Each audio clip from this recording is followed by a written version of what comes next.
अस्सलाम वालेकुम, आप देख रहे हैं लेकिन और मैं हूं मसूद रजा। कराची का अमन गारत हो चुका है और अलमिया तो यह है कि जिन हाथों में इख्तियार है वही बेइख्तियारी का रोना भी रो रहे हैं। पिछले चंद माह से तो कोई दिन ऐसा नहीं गुजरा जब शहर में 8 या 10 अफराद को मौत के घाट ना उतार दिया गया हो। कौमी मुफाद के नाम पर मुफाहमती सियासत करने के दावेदार शहर की अवामी कुव्वतें इशूज पर एक दूसरे से इंतहाई गैर मुफाहिमाना बर्ताव रखती हैं।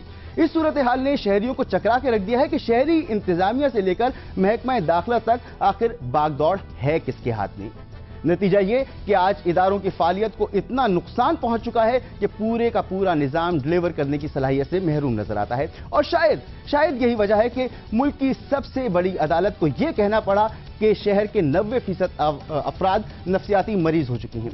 यूं तो शहर कराची के बहुत से मसाइल हैं, लेकिन अमन व अमान की बदतरीन सूरत हाल इस शहर को दीमक की तरह चाट रही है। और हकीकत तो यह है कि शहर में अमन व अमान का जिम्मेदार सिंध पुलिस का इदारा वक्त गुजरने के साथ साथ कमजोर से कमजोर तर होता चला गया। इस इदारे के वसाइल कम होते गए, अमले की तनख्वाहों में खातिर खा इजाफा नहीं किया गया, असलहा और गाड़ियां बोसीदा होती चली गईं और इस मरीज को मुकम्मल इलाज की जरूरत थी मगर नाकाफी फंड्स का टीका लगाकर इसे चलाया जाता रहा। नतीजा पुलिस अक्सर मुहावजों पर नाकाम हो गई और इस नातमा मरीज इदारे को पैरों पर खड़ा करने के लिए, इसे सहारा देने के लिए सरहदी मुहाफिज फोर्स रेंजर्स को शहर में तलब किया गया। जी हाँ, 18 साल गुजर गए लेकिन रेंजर्स भी रोशनियों के शहर की रौनकें बहाल नहीं कर सकी। शहर में हर रोज उठने वाली लाशें, अगवा भत्ते की वारदातें, शहरियों का सड़कों पर लुटना साफ बताता है कि रेंजर्स की तैनाती इस मसले का हल नहीं बल्कि शायद मसले का हिस्सा है। और गालिबन यही वजह है कि सुप्रीम कोर्ट ने भी शहर से रेंजर्स की वापसी और पुलिस फोर्स को फाल करने का कह दिया है। आज इसी मामले पर बात करेंगे। हमारे साथ मौजूद हैं जियो न्यूज के खुसूसी नुमाइंदे अफजल नदीम डोगर, इसके साथ साथ हमें ज्वाइन किया है मुत्तहिदा कौमी मूवमेंट के रहनुमा जनाब हैदर अब्बास रिजवी ने, पाकिस्तान पीपल्स पार्टी के रहनुमा शमशान बुखारी भी हमारे साथ होंगे, ANP के रहनुमा जाहिद खान भी हमारे साथ होंगे। इसके साथ साथ हमारे साथ मौजूद हैं CPLC के साबिक सरबरा जमील यूसुफ। सबसे पहले डोगर साहब आपकी तरफ आऊंगा, आप बताइए कि जो रेंजर्स कराची में तैनात है इसकी क्या फालियत है, इसने इतने अरसे में क्या कुछ किया और शहर की जो मौजूदा सूरत हाल है, अमन व अमान की जो सूरत हाल है, इसमें रेंजर्स का कितना किरदार है? जी मसूद, जब ये कराची में रेंजर्स आई थी उसके कुछ सालों बाद तक तो बहुत अच्छी कारकर्दगी रही, बहुत काम किया रेंजर्स ने। और उसके बाद जब ये इस शहर में इन्वॉल्व हुई, जैसे कि आपने कहा कि रोशनियों का शहर, इनकी रोशनियां जब इनकी आंखों को लगी, चकाचौंध हुई, तो कुछ दीगर मामलात में इन्वॉल्व हुई रेंजर, जिसमें कराची के जो मामलात हैं उसके अंदर जो है वो कराची में चलने वाले बिजनेस हैं या कराची के अंदर जो चीज़ें थी या शहर के अंदर स्कूल, पेट्रोल पंप, ये वो इस टाइप की चीज़ों में भी इन्वॉल्व हुई रेंजर्स के अफसरान जो हैं। लेकिन उसके बाद दूसरा जो मेन इशू है जो इस वक्त डिस्कस हो रहा है वो पिछले 5 साल की कहानियां हैं। पिछले 5 साल की जो लाइन ऑर्डर की सिचुएशन थी उसमें कुछ भी कर लें रेंजर वाले, कुछ कारगिल, जब तक के ऊपर से मामला सही नहीं होंगे, यानी मेरा मतलब हुकूमत के लेवल पे रेंजर कितनी भी कोई कार्रवाइयां करे, कितना भी कुछ करे, जो लोग पकड़ते हैं, छापे मारे जाते हैं, पहले तो वो बिल्कुल हाथ पांव बंधे हुए हैं। हकीकत में अगर आप देखें उनके रेंजर्स के अफसरान के भी, रेंजर्स के जवानों के भी, पुलिस के भी, और दीगर जो जिस पे जिक्र नहीं किया जा रहा FC भी है तीसरा फरीक जिसको पुलिस की तर्ज के अख्तियारात हैं कराची के अंदर, उसको वो तो बिल्कुल एकदम शमाले के तौर पे है रेंजर्स के साथ, वो भी काम कर रही है। लेकिन इनको जब तक पावर्स नहीं दिए, पावर देने के बाद इनको जब पकड़ते हैं, कार्रवाइयां करते हैं, एक सिस्टम यह है कि पुलिस के पास, रेंजर के पास जो अख्तियारात वो नहीं है जो पुलिस के कोर्ट में पेश कर सके, थाने में इसको वो किया जा सके, मुख्तलिफ वो हो तो पुलिस के हवाले करती है। तो पुलिस आपको पता ही ऑलरेडी पॉलिटिसाइज है, तो वो उनको उस अंदाज में उन मुकदमात की तफ्तीश कतई तौर पे नहीं करती जो खुद पुलिस पकड़ती है। उन मुकदमात की तो अच्छी तफ्तीश होती है, लेकिन जो रेंजर उनको पकड़ के उनकी इन्वेस्टिगेशन करती है तो रेंजर की, पुलिस की पहली कोशिश होती है पुलिस। सवाल यह है कि रेंजर्स की शहर में मौजूदगी से अमन व अमान की सूरत हाल बेहतर करने में फायदा हुआ या नहीं हुआ, कितना डिलीवर कर सकी? अगर करने दिया जाए और करे तो कोई मसला ही नहीं है। मैं कहता हूं कि 15 दिन बहुत हैं अगर करने दिया जाए और करे, लेकिन अगर करना ही नहीं चाहेंगे, अब कराची में बंदे मर रहे हैं, लाइन ऑर्डर सिचुएशन कितनी खराब है, 10 औसत है कराची के अंदर, रेंजर टारगेटेड ऑपरेशन कर रही है, आप यकीन करें बड़ी शर्म आती है हमें। तो ऑपरेशन क्या हो रहा है कि हीरोइनची पकड़ रहे हैं, हीरोइन मनशियात फरोशों को पकड़ रहे हैं, डाकुओं को पकड़ रहे हैं, इस तरह के हो रहे हैं। लेकिन अगर करने दिया जाए और करें तो कोई मसला नहीं है। अफजल, रोकता कौन है? रोकता। जो हमने देखा अभी हमारे मुल्क की एक अहम शख्सियत के मुशीर हैं, कराची में बड़े मारूफ हैं, उनके पास से रेंजर्स ने खुद पकड़ा, रेंजर के अफसरान ने LMG टाइप एक गन मिली उसके पास से, एयरपोर्ट के पास ये कार्रवाई हुई, उसको छोड़ना पड़ा। इसी तरीके से बल्दिया टाउन और इन इलाकों में पिछले 1 महीने के दौरान हमारे सामने मीडिया में रिपोर्ट हुए बड़े बड़े दहशतगर्द पकड़े गए, लेकिन आप यकीन करें पुलिस के पास जाते हैं वो कोई केस ट्रायल नहीं हुआ, किसी जगह भेजा नहीं गया उनको, कोई उनके ऊपर वो नहीं हुआ, सिस्टम में खराबी है। ठीक है, आपके पास दोबारा आऊंगा। जमील यूसुफ साहब, आपकी तरफ आता हूं। आप फरमाइए कि जो खर्चा पर गुज़िश्ता 18 सालों में हुआ, अगर वो खर्चा सिंध पुलिस पर किया जाता, खासतौर पर कराची में अगर पुलिस पर खर्चा किया जाता, उनकी तनख्वाहें बढ़ाई जाती, उनके असलहा, उनकी गाड़ियां, दीगर चीज़ों पर खर्च किया जाता, तो क्या शहर के हालात बेहतर होते और पुलिस का इदारा ज़्यादा फाल होता?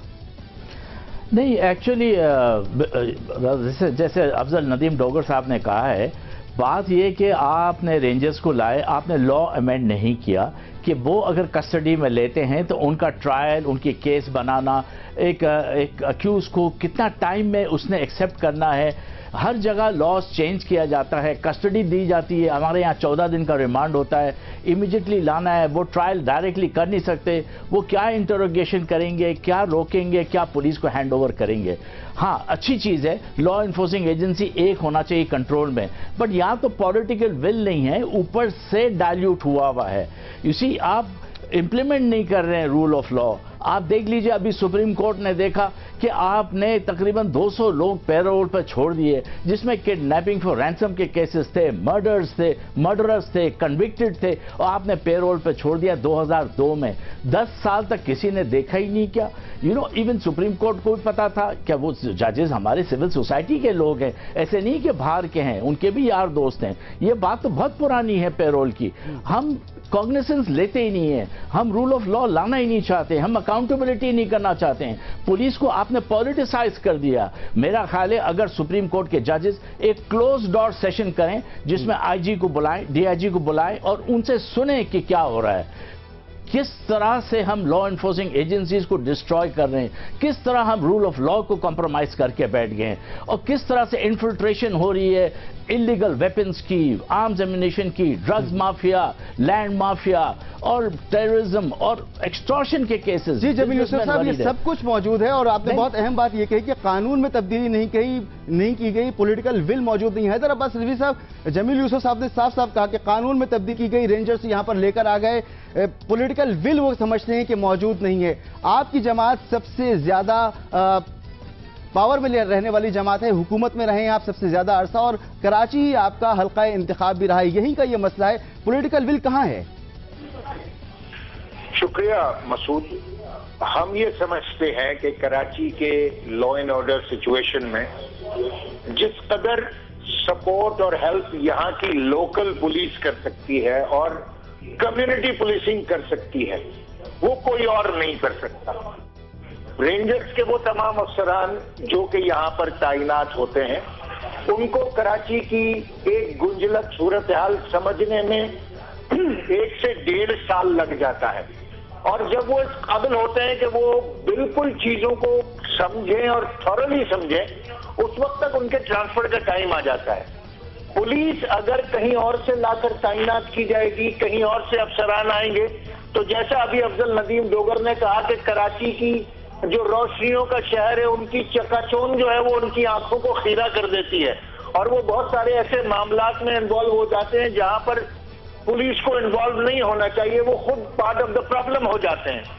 लिहाजा जब तक सारी दुनिया के एक्सेप्टेड और recognise established model community police या लोकल पुलिसिंग नहीं होगी, जब तक कराची की पुलिस कराची को नहीं संभालेगी, जब तक मामला सीधे नहीं होता। तो हैदर अब्बास रिजवी साहब, ये बात आप जानते हैं, आपकी जमात बहुत अच्छी तरह से जानती है, फिर ये सब कुछ क्यों नहीं किया गया? मुफाहमत की सियासत चल रही है, मुफाहमत किस नाम पर हो रही है, किस कीमत पर हो रही है? जब शहरियों की जान माल इज्जत महफूज नहीं है, फिर रेंजर्स का ये मसला अब हमारे सामने आ रहा है कि इतने अरसे से रेंजर्स है, आप कहते हैं कि बाहर से लोगों को नहीं आना चाहिए। जिम्मेदारी किसकी है? आप पर भी तो जिम्मेदारी बनती है, आपकी लोग तो आपसे पूछेंगे। तसल्ली और तशफ़ी हवाले से हो जाती है कि हैदर अब्बास रिजवी कह दे कि मेरी जिम्मेदारी है कि मैं तमाम सारी जिम्मेदारियां कबूल करता हूं, तो आपके इत्मीनान के लिए ये कर भी लूंगा, मगर इसका कोई फायदा नहीं होगा। जिस केयर की या जिस लेवल की सिक्योरिटी की जरूरत होगी या सिक्योरिटी सिचुएशन होगी, आपको उस लेवल की सिक्योरिटी डिप्लॉय करनी पड़ेगी। मिसाल के तौर पर अगर कहीं कोई मामला पुलिस हैंडल कर सकती है, पुलिस हैंडल करेगी। जहां पर अगर कोई सिक्योरिटी इस लेवल की है कि पुलिस से ज्यादा ऊपर थ्रेट लेवल हो गया, उसके लिए रेंजर्स है, उसके बाद आपकी इंटेलिजेंस एजेंसीज है, उसके बाद आपकी फौज है। मगर यहां पर जो सूरत हाल है, कराची में जो सूरत हाल दरपेश है, मैं बड़े वाज़ेह तौर पर कहना चाहता हूं कि ये पाकिस्तान की नेशनल सिक्योरिटी का इशू है और parliamentary committee for national security में बाकायदा ये एक एस्टैब्लिश फैक्ट है और हमें इंटेलिजेंस एजेंसी पर ब्रीफिंग की है कि कराची में जो सूरत हाल है और जिस तरीके से कराची में अर्बनाइजेशन बढ़ती चली जा रही है अनकंट्रोल्ड, ये एक नेशनल हैदर साहब, ये तमाम मसाइल आप भी बहुत अच्छी तरह से जानते हैं, हम भी बहुत अच्छी तरह से जानते हैं। मसले का हल क्या है? रेंजर्स की मौजूदगी शहर में मसले का हल है या मसले का हिस्सा बन चुकी है? शमशान बुखारी भी हमारे साथ मौजूद होंगे। एक ब्रेक लेंगे, इसी बात आगे बढ़ाएंगे एक ब्रेक के बाद।